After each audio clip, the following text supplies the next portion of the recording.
জানেন প্রধানমন্ত্রী শেখ হাসিনা আজ রাষ্ট্রপতির কাছে পদত্যাগপত্র জমা দিয়েছেন এবং আমি তা গ্রহণ করেছি।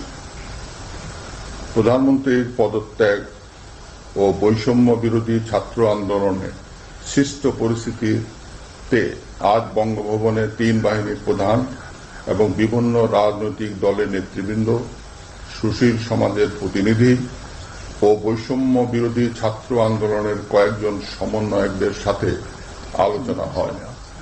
সভায় বৈষম্য বিরোধী ছাত্র আন্দোলনের নিহত শহীদদের স্মরণে শোক প্রস্তাব গৃহীত হয়। এছাড়া জরুরি ভিত্তিতে একটি অন্তর্বর্তীকালীন সরকার গঠনের সিদ্ধান্ত নেওয়া হয়।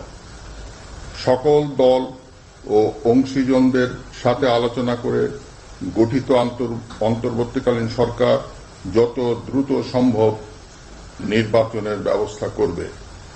বৈষম্য বিরোধী ছাত্র আন্দোলন ও বিভিন্ন মিথ্যা মামলায় আটক সহ সকল বন্দীদের মুক্তি দেওয়া হবে।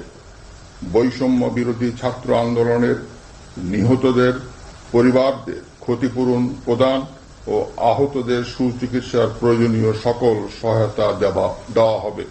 জনগণের জানমাল ও রাষ্ট্রীয় সম্পদ রক্ষায় সশস্ত্র বাহিনীকে কঠোর পদক্ষেপ নেওয়ার নির্দেশ প্রদান করছি।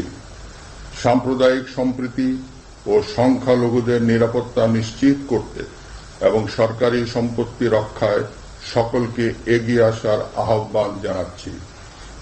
দেশের অর্থনীতি, প্রশাসন ও শিল্প কলকারখানা চালু রাখার লক্ষ্যে সকলকে কার্যকর ভূমিকা রাখার আহ্বান জানাই।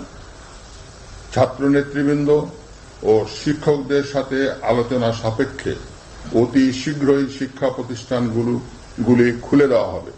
এছাড়া যারা হত্যা ও সহিংসতার সাথে জড়িত নিরপেক্ষ তদন্তের মাধ্যমে তাদেরকে আইনের আওতায় আনা হবে। গণপ্রজাতন্ত্রী বাংলাদেশের সংবিধান অনুযায়ী অনতি বিলম্বে বর্তমান সংসদ বিলুপ্ত করা হবে। দেশের সকল অফিস আদালত আগামীকাল থেকেই স্বাভাবিকভাবেই চলবে।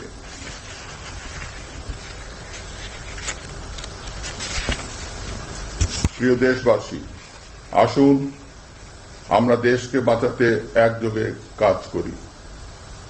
পারস্পরিক হিংসা বিদ্বেষ ভুলে ও প্রতিহিংসার ঊর্ধ্বে উঠে দেশকে এগিয়ে নিতে নিজ নিজ অবস্থান থেকে ভূমিকা রাখার জন্য আমি বিনয়ের সাথে আপনাদের প্রতি অনুরোধ করছি।